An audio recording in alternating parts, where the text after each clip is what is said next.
What started as a friendly late-night interview between Snoop Dogg and Jimmy Kimmel quickly unraveled into something no one saw coming. Beneath the laughter and bright studio lights, a silent war was brewing, one that would explode live on air. Was it just a conversation gone wrong? Or did Snoop finally expose something much deeper about how media handles black voices? Stay with us, because this isn't just about two men. It's about the system behind the smile. You've come a long way from gangster rap to making pancakes with Martha Stewart. The audience laughed.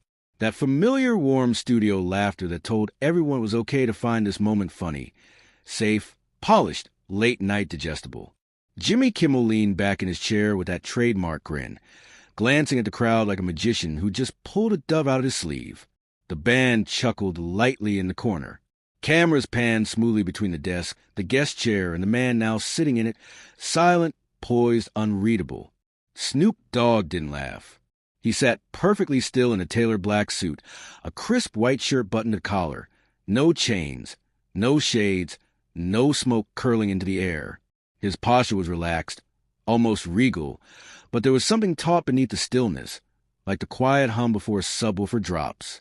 He glanced toward the crowd and gave a faint smile, not the broad, jokey grin that fans were used to, but the kind of smile you give someone right before you tell them you remember everything they thought you'd forgotten. Jimmy leaned forward, hands folded like a pastor about to give a benediction. Look at you now. The icon, the businessman, the family man. I mean, seriously, it's crazy. I've known you a long time, Snoop, and I gotta say, seeing where you are now, it's amazing. Like, you're the American dream, man.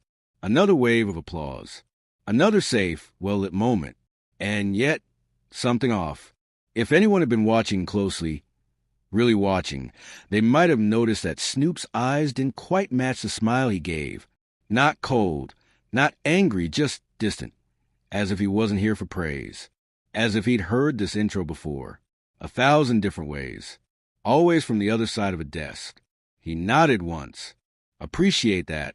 His voice was low, even unshaken. Jimmy picked up on the brevity and did what he was trained to do, pivot, smooth it out.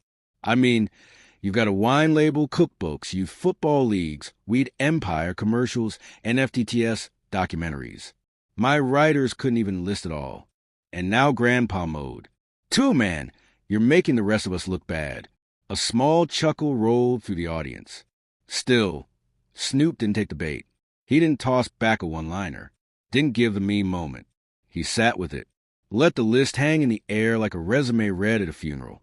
His eyes scanned Jimmy slowly, not with hostility, but with that quiet, knowing patience of a man who had survived both applause and assassination attempts, sometimes in the same week. I move, Snoop said finally. That's what I do, Jimmy grinned, sensing a moment he could grab. You sure do. Some of us can't keep up. I'm just glad you move this way. You know, to this version of you, the friendly one, makes my job easier. The studio lights didn't flicker, but something else did. The temperature in the room, the rhythm of the crowd, a pause that felt just half a second too long. Snoop tilted his head slightly. What version is that, Jimmy? His tone was smooth, casual, not accusatory, but surgical. Jimmy, perhaps not hearing the blade beneath the velvet, laughed. You know, the one that smiles, that does baking shows and national ads and holiday specials. The cuddly one this time. The audience hesitated. A few unsure chuckles, a few murmurs. Snoop nodded again, more to himself than anyone else. Jimmy caught it and backpedaled. Not fully, just a step. I mean that in the best way, like you've evolved. People love you now. My mom loves you. It's cool. Snoop looked out at the studio, scanning faces like they were exhibits behind glass. Then he turned back, leaned forward slightly. He didn't smile. Crazy what makes people love you, he said quietly. Jimmy blinked. What do you mean? Snoop didn't answer right away. He shifted slightly in his chair, just enough to draw focus back to the silence between the words. The crowd waited. The crew held still. Jimmy's grin remained, but it had begun to hollow, just slightly. I mean, Snoop said, slow and deliberate, it's crazy what success makes people forget. No one laughed. Jimmy moved to shuffle his note cards, but his fingers paused for a fraction too long. That moment when every part of the room realizes something is coming, something real, something unscripted. And for the first time since he'd walked out onto that stage, Snoop Dogg looked directly into the camera, his eyes calm, his mouth still. The show had only just begun. Guess it's easier to hug Snoop when he's selling cereal. The laugh that followed wasn't full. It started out a habit, a polite chuckle from the audience, the kind they've been conditioned to deliver, but it never reached full bloom. It wavered midway like a note that loses its pitch. A few people glanced at each other. Not everyone understood why it fell off, but they felt it. Jimmy leaned back, drumming his fingers lightly on the desk. That same smile played on his lips. Not cruel, not mean, but performative. The kind of grin you wear when you're sure you said something edgy enough to be clever, but not enough to cost you anything. He waited for Snoop to clap back, to throw him a joke, to rescue the moment with that effortless cool the world had come to love. But Snoop didn't move. He stayed, leaned slightly forward in his chair, elbows resting lightly on his thighs, palms together, his fingers interlaced slowly, deliberately, as if keeping time with a different rhythm than the one playing in the studio. The silence extended, just long enough to be uncomfortable, just long enough to draw focus. Jimmy filled it. "I mean it as a compliment," he said quickly. "You've built an empire, man. You're everywhere. Endorsements, family-friendly shows. Kids love you now. You're like the most lovable rapper in history. That's not easy." Snoop nodded, the gesture almost imperceptible. "I hear you," he said. Jimmy smiled again. "Do you ever think about that? About how much you've changed? I mean, back in the day, you were scary, man. You were dangerous. Now my daughter's got a Snoop plushie. You went from gangster to grandpa." A few chuckles, mostly nervous this time. Snoop leaned back slowly, letting the chair accept his weight. His gaze remained fixed on Jimmy. "You think I changed?" he asked. Jimmy shrugged. "Didn't you?" There was no malice in the question. That was the part that made it worse. It came coded in that soft, disarming tone late night hosts master over years. The tone that says, "This isn't confrontation. It's just conversation." But the knife was there, shining beneath the smile. Snoop exhaled, not a sigh, just breath released carefully. "I changed what I had to change," he said. "Not who I am." Jimmy nodded like he understood. "But he didn't. It's just wild," he went on. "Because when I watch you now doing those commercials, being on game shows, cooking with Martha, it's like you're this whole other version. Do you ever feel like you become, I don't know, more of a brand than a person?" The words hung in the air like smoke that wouldn't dissipate. Snoop didn't answer right away. He looked past Jimmy for a moment, as if something on the far wall of the studio held his attention. Then his eyes returned. "Locked in. Depends who's doing the looking," he said. Jimmy chuckled, relieved. There it was. A comeback. A line. Maybe that was the wave back to safe waters. But Snoop wasn't finished. "See, folks look at me and see two things," he continued, his voice low and smooth. "What they feared and what they think they fixed." Jimmy blinked. Snoop went on. "They see who I was. And they see what I've been packaged into. They don't see who I am because who I am makes people uncomfortable, and uncomfortable don't sell breakfast cereal." The audience was quiet. Even the crew had stilled. Only the red lights on the cameras blinked in rhythm, recording it all. Jimmy shifted in his seat. He smiled again, this time thinner. "Well, I just think it's awesome that you've reached so many people. Doesn't matter how they found you, right?" Snoop tilted his head slightly. "Doesn't it?" Jimmy raised his eyebrows, uncertain whether it was rhetorical. Snoop pressed. "If I have to be harmless for people to hear me, were they ever listening in the first place?" Jimmy held his hands up in mock surrender. "Hey, I'm not trying to put you in a box, man." Snoop gave the slightest laugh, but there was no humor in it. "You already did," he said, just painted it with smiles. That one landed. There was a shift then, not in the words, but in the air. The energy had changed. The crowd could feel it now. This wasn't just an interview. This was a line being drawn, quietly, precisely. Not a fight, not yet, but something had cracked. Jimmy shuffled his note cards. The motion wasn't nervous, but it wasn't smooth either. He looked up again, tried to find the thread. "Well, I guess you've always been a man of reinvention," he said lightly. Snoop looked at him calm and steady. "No," he said, "I've always been a man of survival." And now it was Jimmy who didn't speak, just a heartbeat, a hesitation. The band stayed quiet. The crowd held its breath. And somewhere behind the lights, the truth began to edge forward, ready to step onto the stage. "You know what I admire? Snoop America forgave you. I mean, you went from felon to family favorite. That's wild, man." Jimmy said it with the same wide grin he wore when delivering a punchline, but the words didn't land like a joke. Not this time. They hung there, heavy and off-key, like a wrong note played too loud in a quiet room. A few uneasy chuckles drifted from the audience. Then silence. Snoop didn't flinch. He looked at Jimmy with the same calm as before, but something behind his eyes shifted. Not anger, not surprise, just a deeper stillness, a kind of quiet that didn't need to raise its voice to be heard. Jimmy seemed to realize he'd miscalculated, but it was too late to backpedal without drawing more attention. So he leaned in as if doubling down might smooth the edge. "I mean that as a compliment," he added quickly. "You've come a long way. People love you now. They trust you. That's a big deal, man. Not everyone gets that chance." Snoop nodded slowly, like he was giving Jimmy space to finish digging. "You're right," he said, voice even. "Not everyone gets that chance." Jimmy smiled again, relieved at the agreement, not noticing the edge in Snoop's tone. He moved to pick up another card, but Snoop leaned forward before he could speak. "But let's be clear," Snoop said. "I didn't come here to be congratulated for surviving." Jimmy blinked. "Well, I didn't come here," Snoop continued, still calm, "to be held up as proof that the system works or that America forgives." He paused, letting the silence speak for itself. "You called me here to perform gratitude, not to speak." That landed. The temperature in the room dropped. Jimmy tried to laugh it off.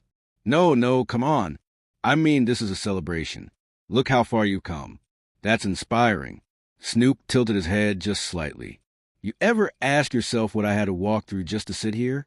Jimmy opened his mouth, then closed it. Snoop kept going. "You ever wonder how many headlines, courtrooms, funerals, and false apologies it took for me to become inspiring enough for your couch?" The audience wasn't laughing anymore. They were listening, really listening. Snoop's voice didn't rise. It didn't need to. His words were sharp enough without volume. "You think forgiveness is a reward?" he said. "But it's a performance. And I've been playing that role for too long." Jimmy shifted in his seat. His grin now looked more like a reflex than a feeling. Snoop looked out at the crowd, then back to Jimmy. "See, it's easy to forgive me now," he said, "because I make you money, because I make you laugh, because I play nice. But back then when I was speaking raw, unfiltered, angry, you weren't reaching out. America wasn't handing me a second chance. I had to take it, and I had to wear it the way. You wanted me to." Jimmy tried to interject. "That's not fair." Snoop cut him with a look. Not harsh, just final. "You didn't forgive me, Jimmy. You repackaged me." The silence that followed felt like glass cracking. Jimmy straightened in his chair. "Look, man, I think you're being a little unfair here. I'm not trying to diminish your story. I respect you." Snoop nodded. "I know you do, in the way people respect furniture that used to be firewood, as long as it's polished." Jimmy chuckled nervously. "You're going deep tonight." Snoop didn't smile. "It's funny," he said. "How deep sounds like too much only when it's true." Jimmy ran a hand over his desk, searching for a reset. "You want to talk about truth?" he said. "Okay, the truth is people change. You change for the better. That should be celebrated." Snoop's eyes narrowed slightly. "You ever think maybe the truth didn't change? Maybe your tolerance did?" Jimmy didn't answer. Snoop leaned back again, his posture easy, but the weight in his word was heavier now. "I wasn't saved by America. Jimmy, I survived it. One breath passed than another. And now I'm supposed to say, thank you. Smile wide. Be grateful that the people who fear me now find me funny.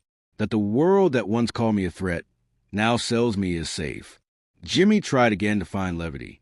"Well, look, you got your own show, your own brand. You're not just safe, you're successful. Snoop looked at him one last time, and something in his face closed. You don't get to define my success, Jimmy. Not when you only see me as healed if I'm silent, or safe if I'm edited. And for the first time that night, the audience didn't know whether to clap or sit completely still, because the show had turned. And now the guest wasn't here to be celebrated. He was here to testify. You don't want me here. You want a mascot. Snoop said it without raising his voice, but it didn't need volume. It landed like truth always does, quietly, but with a weight that rearranged the air. Jimmy blinked.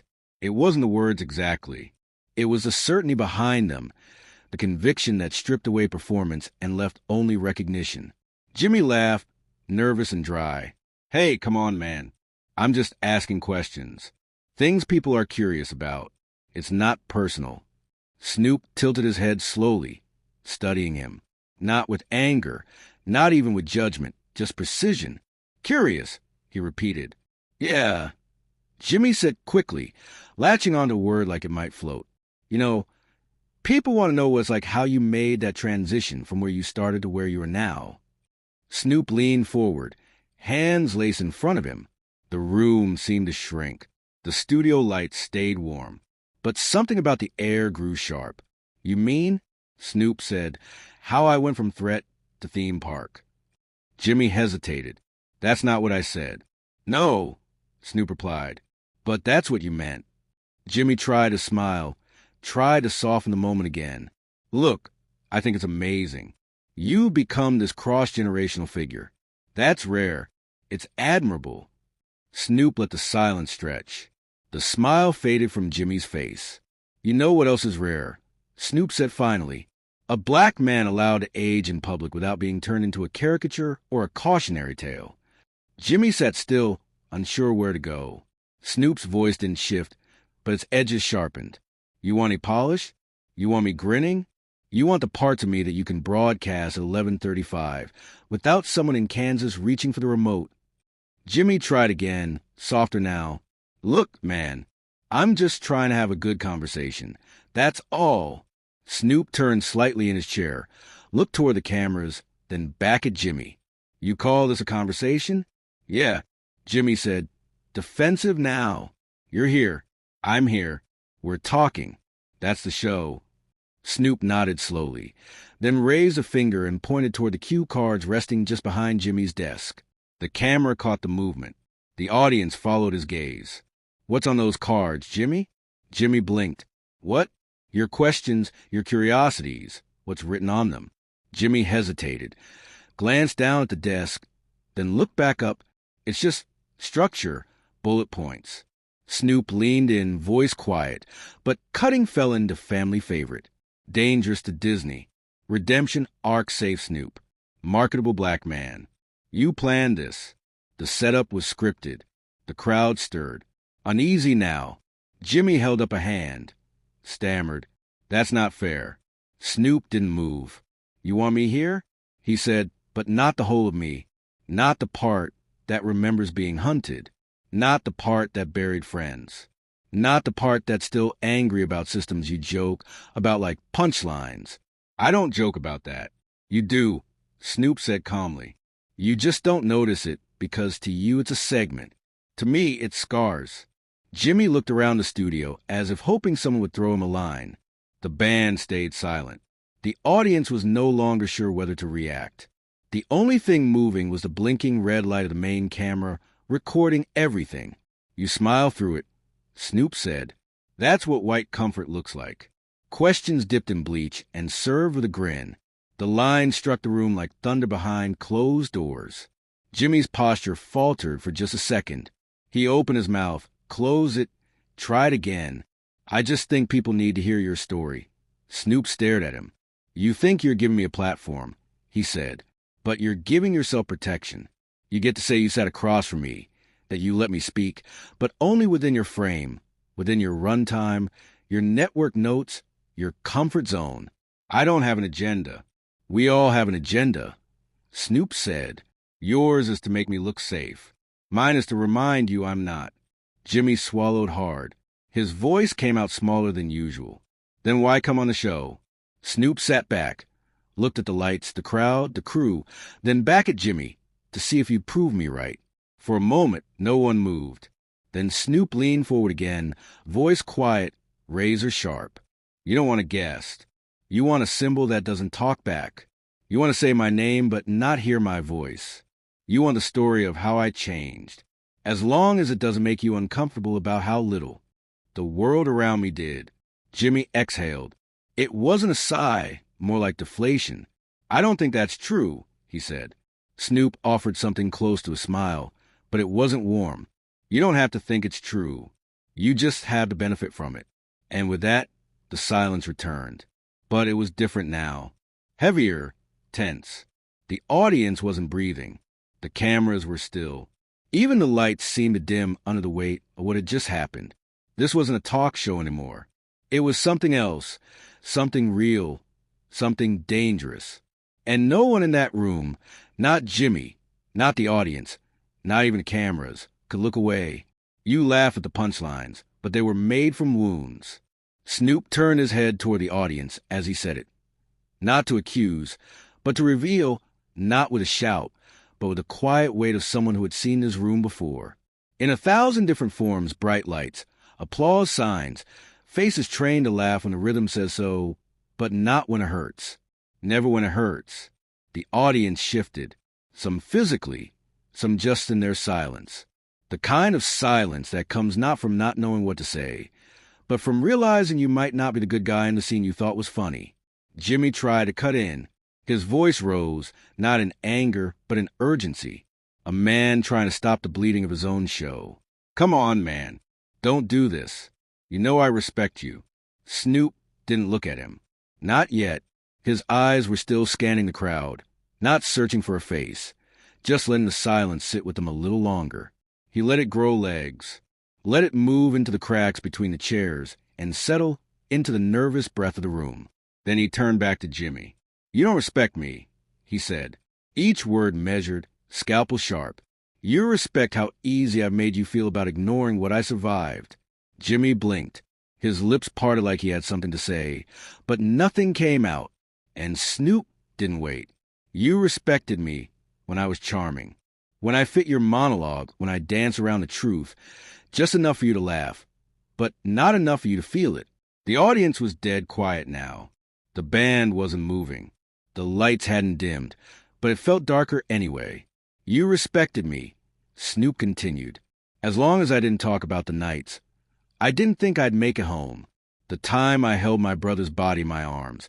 The funerals I attended before I was old enough to drink. The cuffs, the trials. The media calling me everything but a man. He turned slightly again, his voice still low, but rising in gravity. Respect that comes with conditions isn't respect. It's decoration. It's performance. It's you clapping with bloodied hands. No one moved. Snoop shifted his weight in the chair. He looked toward the audience again, not accusing, just placing a mirror. You laughed when I joked about gangster life, about courtrooms, about being shot at because I made it sound like a movie. You didn't see the morgues, the court transcripts, the mothers. I couldn't look in the eye. A woman in the third row looked down. Snoop saw it, not to shame her, but to show that the room was listening. Now, you didn't laugh because it was funny, he said. You laughed because I made it bearable for you. Jimmy sat back slightly, palms on the desk now, not knowing where to put them. I get it, he said, almost a whisper. We all cope. We all perform. That's what this is, a show. Snoop's eyes locked onto him. Nina Simone said, an artist's duty is to reflect the times in which we live. You want performance. I want reflection. Jimmy nodded slowly, unsure if it was agreement or surrender. You know what happens, Snoop said, when a black artist stops performing and starts reflecting. Jimmy didn't answer. They get called bitter, angry, divisive, difficult, dangerous. Snoop sat still for a second longer, then leaned forward just slightly. Malcolm X said, the most disrespected person in America is the black woman. The second is the black man. You know why? Jimmy stayed silent because we're only allowed to be one of three things: entertainment, threat, or ghost. A slow breath moved through the studio, and I chose not to be any of them. Now he looked out at the whole room, at the cameras, at the crew. I came here tonight, knowing exactly what this was. I didn't walk in blind. You don't survive this long, in the skin being naive. Jimmy opened his mouth again. I didn't. Snoop cut him off. Gentle but final. You didn't mean harm. I know that's the scariest part. That line sank like stone. You think because you smiled, it couldn't be violence. You think because you were polite, it couldn't be harm.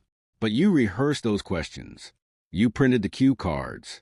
You approved the segment title. Redemption and Reinvention. Jimmy's face dropped slightly. You wanted to sell the idea that I'm better now, that I'm cleaner, that I'm marketable, that I've risen above. Snoop shook his head. I haven't risen above. I'm still standing in it. I just learned how to walk without bleeding. He took a pause, not for effect, just a breathe. The audience didn't make a sound. The crew didn't move. Jimmy sat still, hands folded like a man in church after a sermon he didn't expect. You want to talk about respect? Snoop said, looking directly at him. Then hear me now. Without applause, without edits, without a joke to wrap it all up, he pointed once gently toward the cameras. Respect means listening when I'm not smiling. Respect means letting me be whole, even when it's inconvenient, even when it ruins your segment, and in quieter now but deeper. Respect means letting me hurt in public, without needing me to make it pretty for you. He looked down at the floor for just a second, just enough to make the silence feel heavier. Then he looked up again. I'm not mad, Jimmy. I'm awake, and I've been awake a long time. Jimmy swallowed hard. There was nothing left to say. Only the red light on the camera blinked. Still rolling, still alive, and now finally telling the truth. Snoop reached up slowly and unclipped the microphone from his jacket. No rush, no drama, just a quiet, deliberate movement that felt louder than anything he'd said. The small pop of audio disconnect echoed faintly in the silence. He placed the mic on the armrest beside him, then sat back for a second, eyes scanning the room one last time. Jimmy shifted in his seat. Snoop, look, maybe we got off track here, he said, his voice soft, searching for the landing gear he no longer had. Snoop didn't answer. He rose to his feet with a fluid grace that made the chair creak under the sudden absence of weight. He stood tall beneath the studio lights, the tailored suit still perfectly crisp. The silence wrapped around him like a tailored cloak. Then he looked directly at the camera. His voice came low, but clear enough to cut the tension like glass. Tonight on Jimmy Kimmel, he said, echoing the familiar cadence. We celebrate success. Sanitized, edited, and safe. There was a flicker in the control room. A camera operator hesitated before adjusting the angle. One of the producers behind the scenes mouthed something to attack, but no one moved. No one dared cut to commercial. Not yet. Snoop walked slowly toward Jimmy's desk, not in anger, not with a fire of confrontation, but with the weight of finality, like a man finishing something that never should have started this way. He stopped just short of the desk, looking down at Jimmy, who now sat quietly, his hands still folded, the note cards untouched, as if even they knew their moment had passed. Snoop reached into his jacket pocket. What he pulled out wasn't flashy. It wasn't staged. It was a simple red bandana, worn, but folded neatly, edges frayed just slightly with time. The kind of item that said more than a speech ever could. He looked at it for a moment in his palm, then placed it gently on the desk right in front of Jimmy. Jimmy didn't reach for it. He didn't speak. He just stared. The audience had gone completely still. Even breath felt like it would break the moment. Snoop stood there for one beat longer. 2. Then he spoke quiet and final. You wanted the symbol, he said, his voice low but steady. Not the soul. No one moved. Jimmy didn't respond. His mouth opened slightly, but nothing came out. There was no comeback for this. No cue card for when a man places his entire history on your desk and walks away. Snoop turned then, not abruptly, but with the calm of someone who had nothing left to prove. Each step echoed softly across the stage, the soles of his shoes tapping against the polished floor. No music played, no applause followed. The band sat frozen behind their instruments. He passed the audience without looking, past the cameras, still rolling, still reedied and unblinking. The exit door stood at the edge of the set, bathed in neutral light, unremarkable in any other moment. But this was not any other moment. He didn't look back. The door closed behind him with a soft final sound. Back at the desk, Jimmy remained still. The bandana sat untouched. The cards lay face down beside it. He stared at both for a long while, as if either one might offer a script he no longer had. The crowd didn't know whether to clap. No one in the booth dared give the signal. The show was technically still on, but no one in that studio believed that anymore. Snoop had ended it without permission, and in doing so, he had taken back something far more powerful than a segment. He had taken back the story. The clip hit social media before the show even ended. A 30 SE second Don cut taken from a phone in the third row. Shaky and raw. Snoop placing the red bandana on Jimmy's desk. That final line. You wanted the symbol, not the soul. Then the walk-off, the door clicking shut. Silence. By the time the East Coast airing finished, Snoop Walks Off was trending at #1. Within an hour, the internet had done what it always does, fractured, polarized, set ablaze. Some praise him. Called it the most powerful moment in late-night television history. Said it was about time someone shattered the veneer of politeness that protected conversations from becoming truths. They clipped quotes, turned his words into graphics. Some even tattooed the line, "You don't want a guest, you want a mascot." It became gospel in corners of the culture, where people had been waiting too long to hear someone say it out loud. Others recoiled. Headlines appeared. Snoop Dogg explodes on Jimmy Kimmel. Rapper goes off the rails in heated interview. Unprofessional meltdown or calculated political stunt. Fox News ran a full-panel discussion. One anchor called it another example of woke performance art disguised as victimhood. Another said he was invited, welcomed, celebrated, and still chose to burn it down. A split-screen America watched itself arguing. On one side, he told the truth. On the other, he made it political. Some said he ruined his brand. Others said he reclaimed it. But underneath all the noise, something quieter took root. In classrooms, dorms, barbershops, back seats, back rooms, people started asking questions they hadn't asked before. Not about Snoop, about the system, about the rules, about how often someone has to smile to be allowed to stay, about the line between performance and peace. Black creators clipped the footage and layered it with jazz, with spoken word, with old protest footage and new faces. It became something else, a beat, a sermon, a montage. The bandana became a symbol not of gangs, but of refusal, of memory, of self. And Jimmy, he didn't speak for 2 days. When he finally did, it was a carefully worded statement. Respect, misunderstanding, different perspectives, a promise to reflect, a vague apology for the way the tone may have shifted. It satisfied no one. But then again, it wasn't meant to. The conversation had already moved on because what Snoop said wasn't a moment. It was a mirror, and America didn't know what to do with what it saw. A voiceover began circulating online. It was pulled from the broadcast, layer over slow black and white footage of the moment he stood, removed the mic, placed the cloth, and walked off stage. It ended like this. If survival means silence, some of us choose fire, not forgiveness. And people listened, not just watched, not just like they listened because something had cracked.